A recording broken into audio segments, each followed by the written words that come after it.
कहानी की शुरुआत एक लड़के से होती है। इसका नाम है एंटोनियो। लड़का जापान के छोटे से घर में अभी अभी शिफ्ट हुआ है।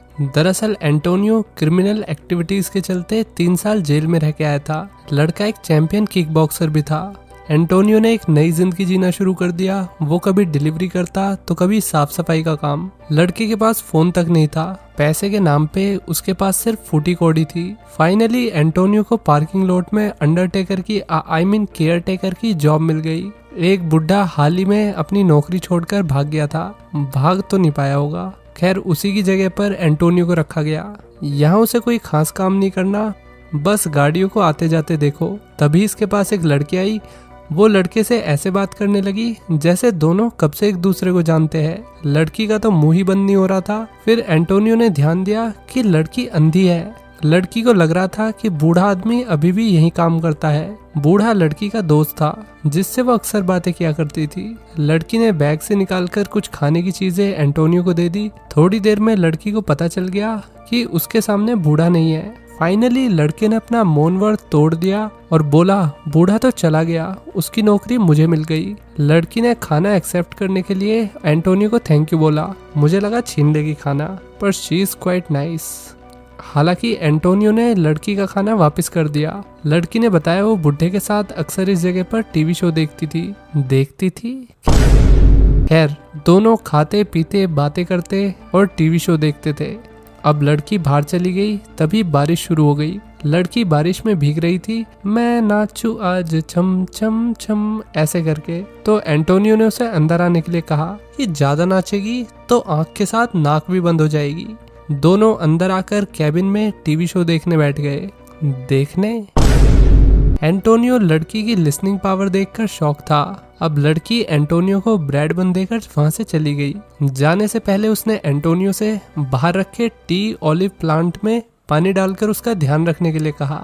एंटोनियो नहाने आ गया। ये बूढ़े का ही कमरा था। सारे में फैलावा हो रखा था। लड़के ने जल्दी से थोड़ा बहुत सामान समेट के लड़की का दिया हुआ ब्रेड बन खाकर प्लांट को पानी देने आ गया। सुबह को लड़की नाश्ता बना रही थी। वो अकेले रहती है। लड़की अंधी होकर भी सब काम अकेले ही करती है। यहाँ तक कि वो कॉल सेंटर में जॉब करती है।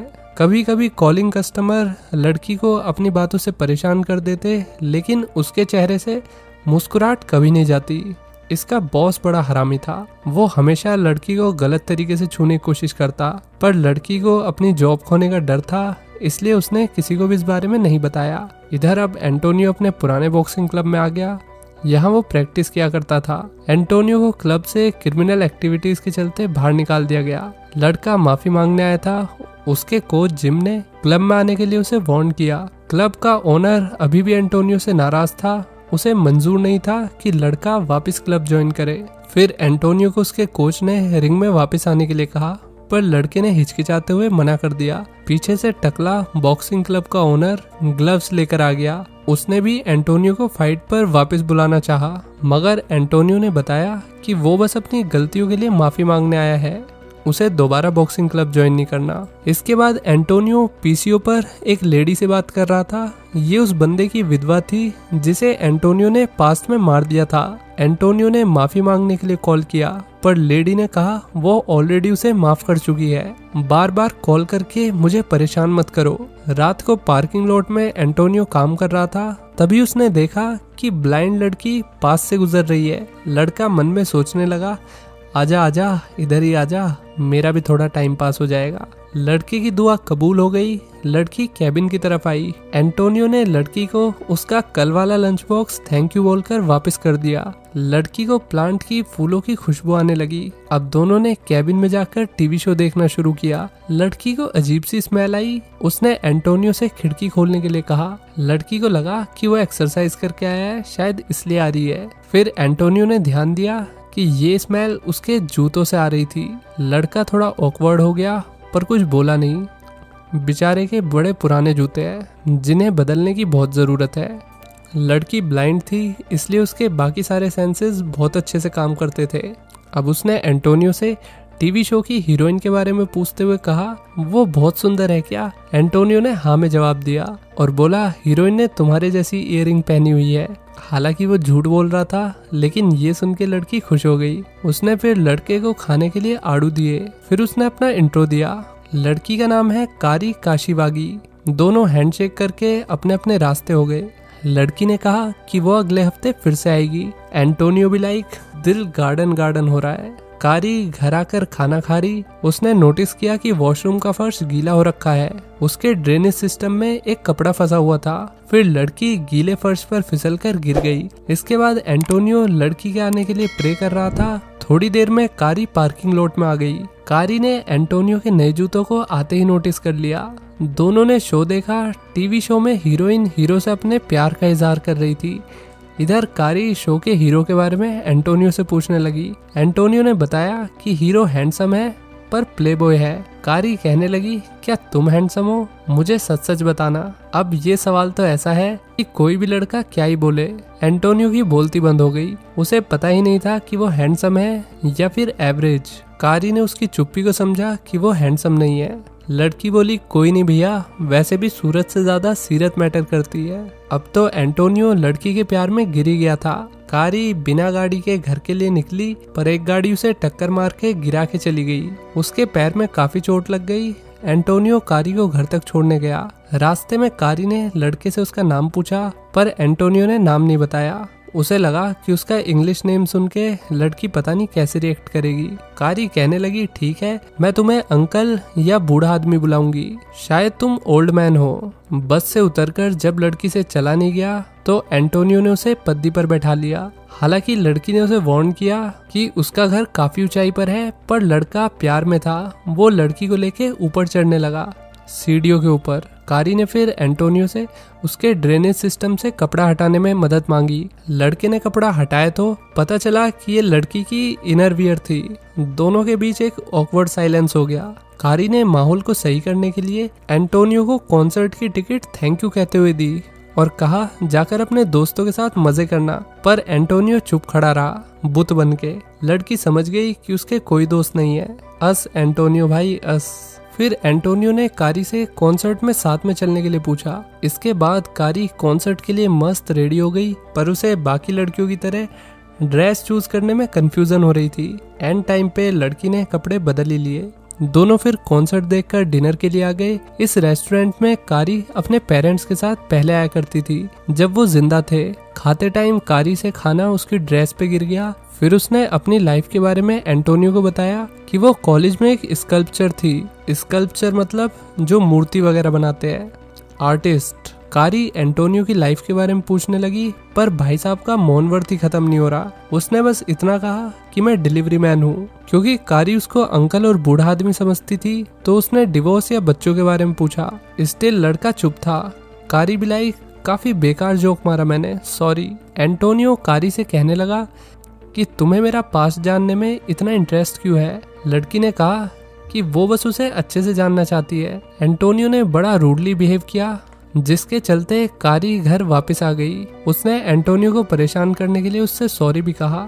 फाइनली लड़के का मौन व्रत टूट गया और उसने अपना नाम बताया। मेरा नाम है एंटोनियो और मैं 24 साल का हूँ। बाय प्रोफेशन मैं एक किक बॉक्सर हूँ और कुछ क्रिमिनल एक्टिविटीज के चलते रिसेंटली जेल में 3 साल की सजा काट कर आया हूँ। और बात करने में मैं थोड़ा कमजोर हूँ, बोले तो चोमू नहीं, इंट्रोवर्ट। भाई कुछ ज्यादा स्ट्रेट फॉरवर्ड हो गया। कारी शांत खड़ी रही और फिर वो अंदर चली गई। अगले दिन ऑफिस में कारी को उसके बॉस ने अपने कैबिन में बुला के एक गिफ्ट दिया, पर लड़की ने इसके लिए मना करते हुए कहा कि तुमने कॉन्सर्ट टिकट मुझे पहले ही दे दिए है।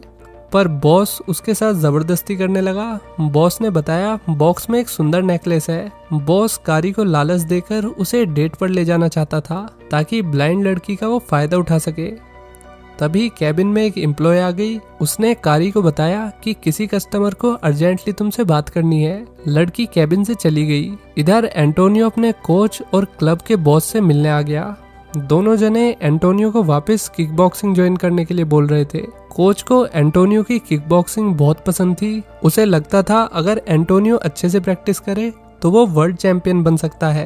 कोच एंटोनियो के अंडरवर्ल्ड टूर्नामेंट से बहुत इम्प्रेस था, इसलिए वो चाहता था कि लड़का वापस क्लब ज्वाइन कर ले। पर एंटोनियो ने बताया 3 साल पहले वो एक गैंगस्टर था, वो एक ऑर्गेनाइजेशन के लिए काम करता था। ऑर्गेनाइजेशन को चलाने वाला सुकुमो नाम का लड़का था। सुकुमो एक खतरनाक गुंडा था, वो लोगों को उसका उधार वापस न देने के लिए बहुत मारता था और उन्हें टॉर्चर करता। बेसिकली सुकुमो को अपने पैसों से मतलब था। एंटोनियो अपने बॉस सुकुमो के लिए लोगों को मारता था और इसी काम के लिए वो एक दिन पकड़ा गया। एंटोनियो को 3 साल तक जेल में रहना पड़ा। कोच और बॉस लड़के की कहानी सुनकर थोड़े परेशान हो गए। इसके बाद एंटोनियो एक अनाथ आश्रम आ गया। वो यहीं पला बड़ा था। एक नन ने उसे पाला था। नन ने लड़के से पूछा, उसने बुरे लोगों के लिए काम करना बंद कर दिया या नहीं। एंटोनियो ने अपना हाथ दिखाया। उसने क्रिमिनल ऑर्गेनाइजेशन वाला टैटू हटवा दिया था, मतलब अब उसने उन लोगों के साथ काम करना छोड़ दिया। नन ये सुनकर खुश हुई। उसने बच्चों का बनाया हुआ एक हेयर बो लड़के को दे दिया और कहा, जिसे पसंद करते हो उसे दे देना, होप सो वो कोई लड़का ना हो। यहाँ हमें पता चलता है कि सुकुमो और एंटोनियो इसी अनाथ आश्रम में साथ बड़े हुए। सुकुमो हमेशा एंटोनियो से कहता कि अच्छे लोग कमजोर होते हैं, इसलिए बुरा बनना सबसे बढ़िया है। इधर कारी जब घर आई तो उसका बॉस घर पे ही उसका वेट कर रहा था। वो जबरदस्ती घर में घुस के चारों तरफ देखने लगा। उसका गिफ्ट कारी ने खोला भी नहीं था। बॉस ने फिर खुद लड़की को नेकलेस पहनाया। वो उसके साथ बदतमीजी करने लगा। इसी समय लड़की नीचे गिर गई। उसने अपना इमरजेंसी अलार्म भी बजाने की कोशिश की। भी एंटोनियो वहां पे आ गया। उसने बॉस को बहुत मारा, फिर उसकी एक उंगली तोड़कर उसने बॉस को वार्न किया कि लड़की से दूर रहना। हालांकि कारी ने एंटोनियो से बॉस को जाने देने के लिए कहा, पर लड़का नहीं रुका। थोड़ी देर बाद कारी एंटोनियो से कहने लगी, तुमने बॉस को क्यों मारा? अब मेरी नौकरी चली जाएगी। लड़का बोला, ऐसी जगह तुम्हें नौकरी करने की जरूरत भी नहीं है। कारी ने कहा, अंधे लोगों को काम मिलना बहुत मुश्किल है, तुम्हें ये बात नहीं पता। एंटोनियो फिर इमोशनल हो गया। उसने लड़की की सारी जिम्मेदारी उठाने का वादा किया। रात को काम पर एंटोनियो कारी की हालत के बारे में सोच सोचकर परेशान हो रहा था। कुछ दिन बाद लड़की पार्किंग लौट आई। उसने नौकरी छोड़ दी थी। दोनों जने एक साथ ट्रिप पे घूमने गए। विंड मिल्स के पास समुंदर किनारे उन्होंने मजे किए। एंटोनियो ने बताया कि वो अक्सर यहाँ अपनी माँ के साथ आया करता था। उसकी माँ एक हादसे में मर गई थी, पर वो बच गया। फिर लड़की ने उसे एक सी ग्लास लाने के लिए कहा। एंटोनियो एक बहुत स्मूथ सी ग्लास समुद्र से ढूंढ लाया। कारी को अच्छा लगा कि कोई उसकी इतनी परवाह करता है। अब वापस आके एंटोनियो ने दोबारा से क्लब ज्वाइन कर लिया। लड़का कारी के लिए एक छोटा सा पपी लेकर आया। उसने कुत्ते का नाम सुकू रखा। दोनों साथ में शिफ्ट हो गए। एक दिन एंटोनियो ने खिड़की खोल दी ताकि लड़की को ज्यादा उजाला महसूस हो। तभी कारी ने उसे अपने पास बैठाकर उसका फेस छू के महसूस किया। कारी ने एंटोनियो से उसकी आंखों में देखने के लिए कहा, मगर लड़का शर्मा रहा था। इसके बाद दोनों ने किस की। जेल के बाद ये इसकी दूसरी किस थी। सॉरी।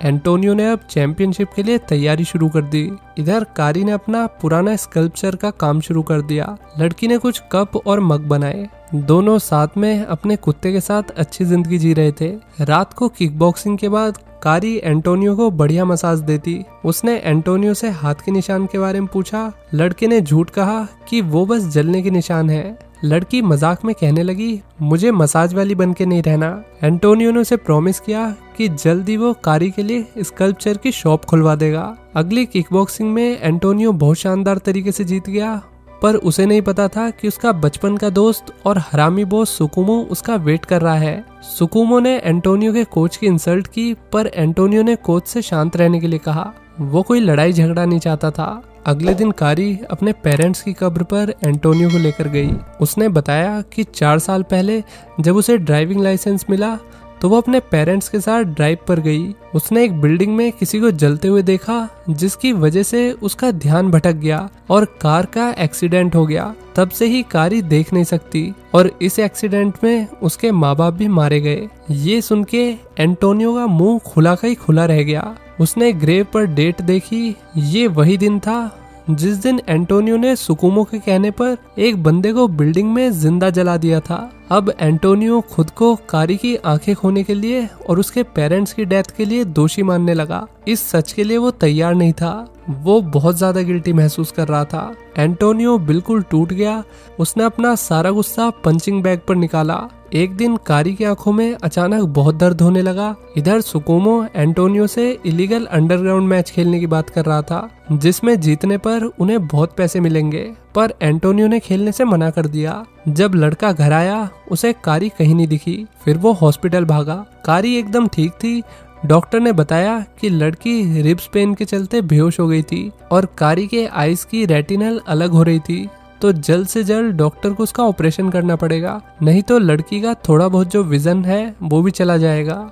मतलब इसकी आंख में भी कैपेसिटी है कि ऑपरेशन के बाद वे फिर से ठीक हो सकती है। ये बात कारी को पता थी, लेकिन उसने ये चीज एंटोनियो को नहीं बताई थी। एंटोनियो अब नन के पास आ गया। नन ने उससे कहा कि बच्चे एक म्यूजिक बॉक्स बना रहे हैं, कोई अपना फेवरेट सॉन्ग बताओ, एक बॉक्स तुम्हारे लिए बनवाना है। पर एंटोनियो को उसके बुरे पास ने घेरा हुआ था। लड़का गिल्ट से बाहर ही नहीं आ पा रहा था। नन ने उसे समझाया, तुम अपने कल को नहीं बदल सकते, पर आज को तो बदल सकते हो। तुम बहुत अच्छे इंसान हो, खुद को माफ करके आगे बढ़ जाओ। अगले दिन लड़का लड़की से कहने लगा कि उसने कभी सर्जरी के बारे में क्यों नहीं बताया। फिर कारी ने कहा कि आंखें होते हुए भी मैं अपने पेरेंट्स को नहीं बचा पाई, मेरी वजह से उनकी मौत हो गई, तो क्या फर्क पड़ता है कि मेरे पास आंखें हो चाहे ना हो, जब आंखें होते हुए भी मुझे नहीं दिखता। एंटोनियो ने उसे समझाया कि वो अपने फ्यूचर हस्बैंड और बच्चों के चेहरे देखने से कैसे खुद को रोक सकती है। एट द एंड लड़की सर्जरी के लिए मान गई, लेकिन कारी की सरकारी नौकरी नहीं थी, तो सर्जरी में लगेगा मोटा पैसा, और वो मोटा पैसा जमा करने की जिम्मेदारी है लौंडे की। दोनों घर आ गए। कारी के गेट पर क्रिमिनल ऑर्गेनाइजेशन का टैटू देखकर एंटोनियो शॉक हो गया। वो सुकुमो के पास गया और कहने लगा, मैंने कारी से ब्रेकअप कर लिया है, उसे कुछ मत करना। हालांकि ये झूठ था, वो सिर्फ उसे बचाने के लिए ऐसा कह रहा था। सुकुमो ने कुछ पैसे एंटोनियो को दे दिए और बोला एक लास्ट मैच हो जाए। एंटोनियो ने कोच को सारे पैसे दे दिए और कारी की सर्जरी होने तक उसके साथ रहने के लिए कहा। बाकी पैसे फाइट के बाद वो हॉस्पिटल में जमा कर देगा।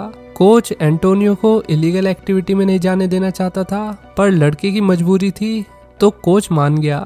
घर आके एंटोनियो ने अपने सारे डॉक्यूमेंट्स जला दिए। आज अंडरग्राउंड फाइट का दिन था। इस फाइट में अपोनेंट को बेहोश करने तक मारना था, तभी सामने वाले की जीत होगी। फाइट शुरू हो गई। एंटोनियो लीड में था, पर जल्द ही अपोनेंट ने पासा पलट दिया।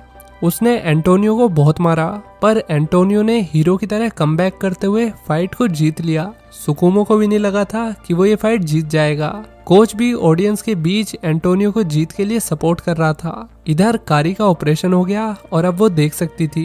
कोच ने कॉल पर लड़के को बताया कि प्राइस मनी कारी की सर्जरी और विडो को दे दी गई है। विडो वही औरत थी जिसके पति को एंटोनियो ने आग से जला के मारा था। कारी देख सकती थी। ये न्यूज सुन के एंटोनियो अपने पापों से मुक्त हो गया। वो जाने लगा, तभी एक कार ने एंटोनियो को टक्कर मार दी और उसकी पीठ में चाकू घुसा दिया। ये सुकुमो ही था। एंटोनियो ने ऑर्गेनाइजेशन को धोखा दिया था, इसलिए सुकुमो ने बदला लेने के लिए ऐसा किया। यहाँ कारी एंटोनियो का वेट कर रही थी, पर लड़का नहीं आया। कुछ दिन बाद कारी शिफ्ट होने लगी क्योंकि बिल्डिंग का रेनोवेशन होना था। उसे एक पार्सल मिला जो एंटोनियो के नाम से मिला। इसमें म्यूजिक बॉक्स था। कारी का फेवरेट सॉन्ग बॉक्स के अंदर प्ले हो रहा था। बॉक्स के पीछे अनाथ आश्रम का एड्रेस भी था।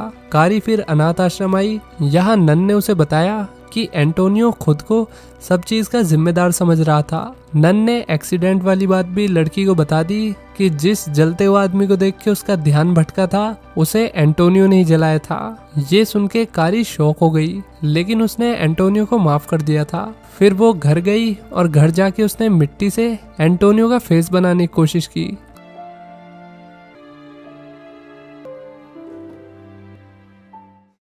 दो साल बीत गए।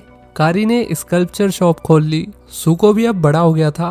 कारी रिहेबिलिटेशन सेंटर में वॉलंटियर बन के मसाज भी करती। यहाँ वो एक जवान लड़के से मिली। ये एंटोनियो ही था, पर एंटोनियो शांत रहा। उसने कुछ रिएक्ट नहीं किया। हालांकि लड़के ने कारी को पहचान लिया था। जब कारी मसाज करने लगी, उसने कुछ अजीब सा फील किया, जैसे वो इस बॉडी को पहले से जानती है। पर बेड पर कुछ और नाम देखकर लड़की चली गई।